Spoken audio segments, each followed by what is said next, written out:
इसे देखो, महान और बुद्धिमान युधिष्ठिर, राजाओं का राजा, धर्म और न्याय का प्रतीक। उसे लगता है कि वो युद्ध में पांडवों का नेतृत्व करेगा और हमारे कौरव योद्धाओं को देखकर वो युद्ध की नीतियां बनाएगा। हमारा कोई भी योद्धा उसे चुटकियों में मसल सकता है, परंतु वो ऐसा नहीं कर रहे क्योंकि उन्हें उससे भी बड़े शत्रुओं का संहार करना है। वो उन शत्रुओं के विरुद्ध युद्ध लड़ना चाहता है जिन्होंने इसे इस युद्ध में ढकेला है।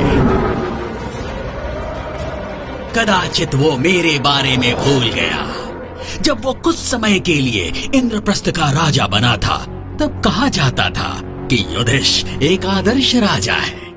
वो दिन भर ही नहीं, रात में भी न्याय की बात किया करता था, लोगों को ज्ञान की बातें बताता था और अपनी प्रजा का जीवन आनंदमय बनाने का प्रयास करता था। परंतु वो राजकाज का पहला नियम भूल गया। प्रजा कभी राजा की मित्र नहीं होती, ना उसकी संतान होती है। उनकी मांगों का कभी अंत नहीं होता, उनकी इच्छाओं की कोई सीमा नहीं होती। परंतु युधिष्ठिर और उसका साम्राज्य फल फूल रहा था।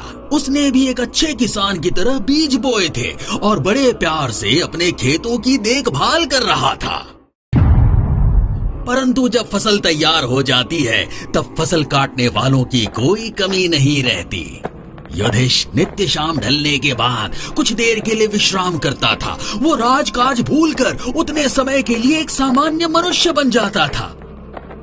मगर यहाँ भी उसे चैन नहीं था। सुना है आप बहुत बड़े रणनीतिकार हैं महाराज युधिष्ठिर। तुम कौन हो और तुम यहाँ तक कैसे पहुँचे? आप चिंता न करें महाराज, मैं आपको हानि नहीं पहुंचाऊंगा। मेरा नाम है जटा और मैं लोगों में आनंद बांटता हूँ। मैं आपको भी सायों के पीछे छिपा एक नया विश्व दिखाना चाहता हूँ। विश्व पर नियंत्रण के लिए एक गुप्त खेल खेला जाता है। उसमें आपकी दक्षता और बुद्धि की परीक्षा हो सकती है। मैं आपको वहां तक ले जाने आया हूँ। मैं नहीं जानता तुम मुझे किस लोभ पाश में फंसा रहे हो। तुम्हारे लिए अच्छा होगा कि तुम यहाँ से चले जाओ। राजा के पास खेलने के लिए समय नहीं होता। आपकी जो इच्छा, किंतु यदि कभी आपका मन हो तो आधी रात द्यूत ग्रह में मुझसे मिलने आ जाइएगा। जटा से मिलने के एक सप्ताह बाद युधिष्ठिर फिर से अपने राजकाज में जुट गया। महाराज, हमारे पास वो विज्ञान है जिससे आप अपनी प्रजा की आयु कई हजार वर्ष बढ़ा सकते हैं। नहीं, ऐसा संभव नहीं है। एक व्यक्ति की आयु 7000 साल पर्याप्त है। परंतु ऐसा नहीं करना भी उचित नहीं होगा।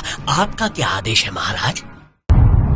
इंद्रप्रस्थ के आकाश पर विमानों का आवागमन बढ़ गया है। उनकी सुविधा के लिए हमें एक नया मार्ग बनाना होगा।